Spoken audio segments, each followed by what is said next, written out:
L'une des clés pour créer un site web de qualité est d'avoir de nombreux médias de qualité à la disposition des gens. Dans Zwiltfear, vous devrez gérer ce média via notre médiathèque. Cette vidéo va vous présenter la médiathèque et vous montrera comment télécharger et gérer vos médias, afin qu'ils soient disponibles pour que vous puissiez les insérer sur vos pages web. Dans le menu Zwiltfear, cliquez sur « Travailler avec les médias ».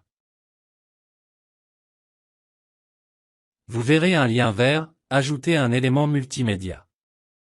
Notez que lorsque je survole ce lien, vous verrez 6 éléments multimédia différents ici disponibles.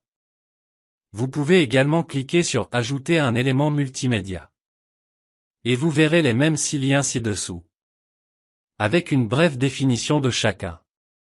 Lorsque nous parlons d'éléments médiatiques, nous parlons des audios que les gens peuvent écouter.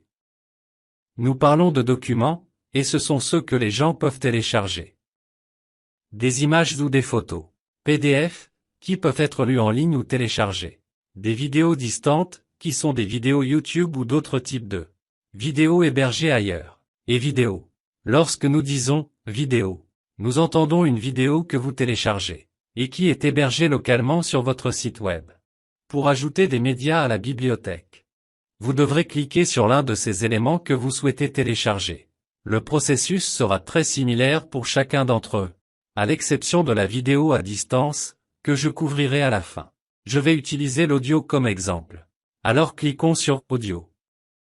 La page suivante m'amène à une boîte de téléchargement de médias, qui va m'aider à rechercher et à sélectionner des fichiers sur mon ordinateur. Sous la zone de téléchargement, il me montre la taille de fichier maximale par fichier individuel et les formats de fichiers autorisés pour cette catégorie de médias. Cliquez sur le lien « Ajouter des fichiers ». Un navigateur de fichiers s'ouvre, affiche le système de fichiers de votre ordinateur. Selon les paramètres de votre ordinateur, cela peut sembler un peu différent pour vous. Trouvez où les fichiers sont stockés sur votre ordinateur, et choisissez en un ou plusieurs. Cliquez sur « Ouvrir » en bas.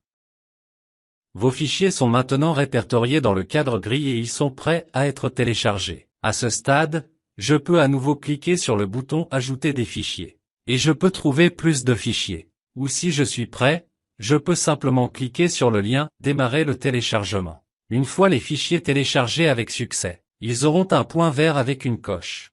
Et le statut sera « 100 ». Cliquez sur le bouton « Continuer ».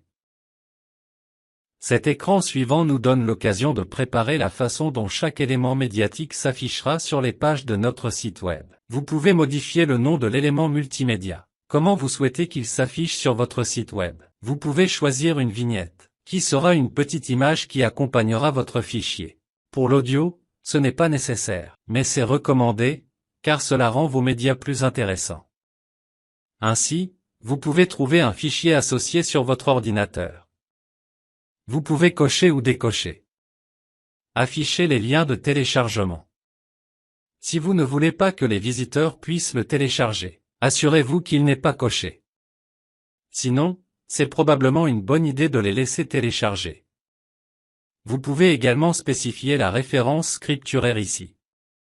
Ce n'est pas obligatoire, mais c'est utile lorsque vous recherchez vos fichiers plus tard. Vous pouvez également le laisser en général. Faites-le pour chaque élément multimédia que vous téléchargez. Maintenant, lorsque vous êtes prêt, vous pouvez cliquer sur le bouton « Enregistrer » en bas de l'écran.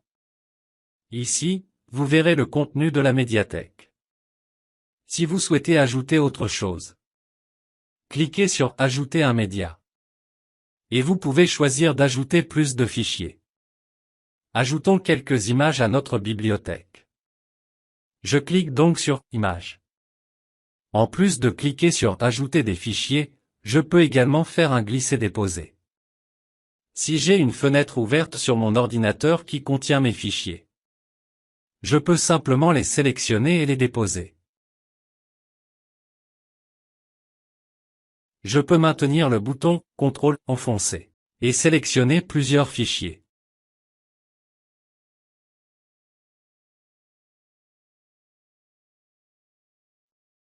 Ça a l'air bien. Et je vais faire glisser cela aussi. Si je veux en ajouter d'autres, je pourrais le faire de cette façon.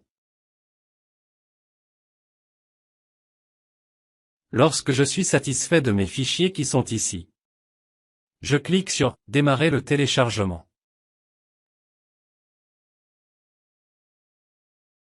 Une fois que la barre est terminée, et que tous les éléments sont verts, je peux cliquer sur « Continuer ».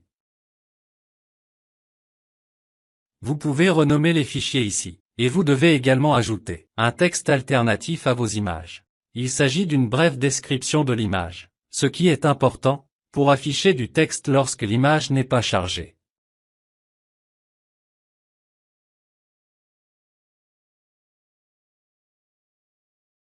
Vous devrez cliquer sur le bouton « Enregistrer » en bas de l'écran. Allons de l'avant et cliquez une fois de plus sur « Ajouter un média ». Comme mentionné précédemment, le processus de téléchargement de médias dans votre médiathèque est à peu près le même pour tous, à l'exception de la vidéo à distance. J'ai une vidéo YouTube que je souhaite diffuser directement à partir de mon site web. Pour l'ajouter, il vous suffit de cliquer sur « Vidéo à distance ». Dans ce cas, puisque j'ai une vidéo YouTube, je vais la trouver sur YouTube. Et il ne me reste plus qu'à copier l'URL de la barre d'adresse. Je vais le mettre en surbrillance et taper CTRL-C. Ensuite, ici, sous l'URL de la vidéo, je tape CTRL-V. Et cela le colle. Ensuite, vous allez en bas et cliquez sur Enregistrer. Alors maintenant, vous verrez que cet élément vidéo distant est en haut de ma bibliothèque. Jetons un coup d'œil à notre médiathèque maintenant que nous avons plusieurs éléments ici. N'oubliez pas que cela va inclure tous les documents, images, audio, vidéos, y compris les vidéos à distance, que vous avez chargées dans votre bibliothèque. Les éléments apparaîtront dans l'ordre dans lequel ils sont téléchargés, avec les éléments les plus récents en haut du graphique. Les colonnes de cette médiathèque incluent une miniature de votre média, le nom du média, le type de média, quand il a été créé, quand il a été mis à jour, le nom du fichier, la taille du fichier, et vous pouvez effectuer diverses opérations à partir d'ici. Par exemple, si je clique dessus, vous verrez que je peux modifier, traduire, afficher l'utilisation, ou supprimer cela média. Ainsi, tous ces éléments multimédia de votre bibliothèque sont maintenant prêts à être affichés sur votre site web. Mais avant de commencer à les insérer sur vos pages, examinons quelques plus de choses dans la bibliothèque à souligner. Vous pouvez trier certaines de ces choses. Si vous passez la souris dessus, vous pouvez voir que je peux trier par mise à jour, la plus récente ou la plus ancienne. Je pourrais trier par type. Ainsi, vous pouvez voir que tous les éléments audio sont ensemble, puis toutes les images, et ainsi de suite. Tout en bas, vous verrez que, si vous avez beaucoup d'éléments multimédia, vous devrez peut-être passer à la page suivante. Il y a mes PDF, mes vidéos à distance, et mes vidéos téléchargées.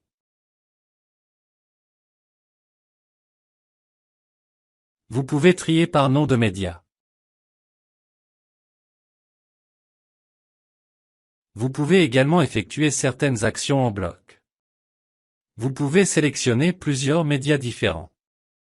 Alors maintenant, je peux supprimer des médias en bloc. Et si vous vouliez supprimer tous les médias sur cette page, vous pouvez cliquer sur cette coche, qui sélectionne tout sur la page. Décochez-le pour tout décocher sur cette page.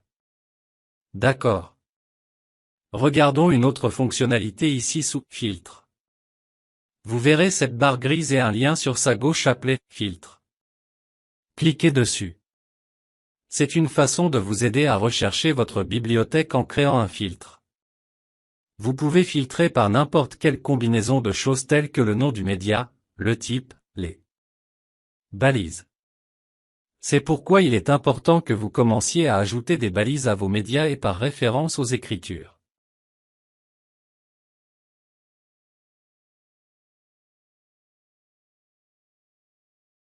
Il y a une autre option dans la médiathèque, pour l'afficher sur l'affichage de la grille. En haut à gauche, survolez « Médiathèque », puis cliquez sur « Médiathèque, grille ». Cela vous montre une grille de tous vos éléments multimédia.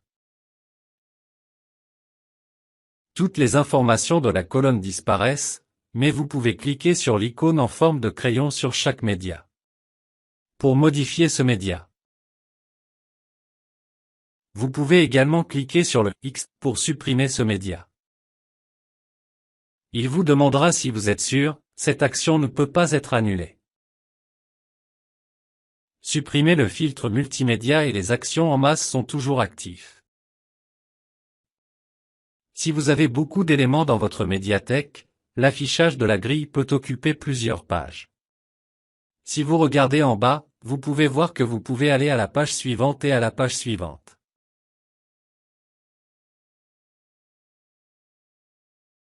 Pour revenir à l'affichage graphique, il suffit de remonter et de cliquer à nouveau sur « Médiathèque ».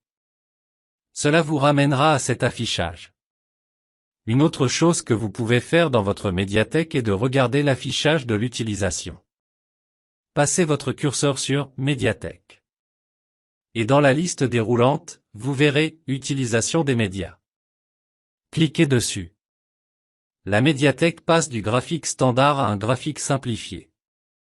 Dans la colonne la plus à droite, nombre d'utilisations indique le nombre d'endroits sur le site web où chaque élément est utilisé. Cliquez sur un nombre d'utilisations pour accéder à plus de détails sur cet élément multimédia spécifique. Un nouveau graphique apparaît. La colonne « Entité » à gauche répertorie les pages où l'élément est utilisé. La colonne « Statut » à droite indique si la page est publiée ou non. Nous espérons que cette vidéo vous a aidé à comprendre la médiathèque et comment construire votre bibliothèque et comment la gérer. Pour plus d'informations sur la façon d'insérer ce média sur vos pages web, vous le verrez dans certaines des vidéos ultérieures.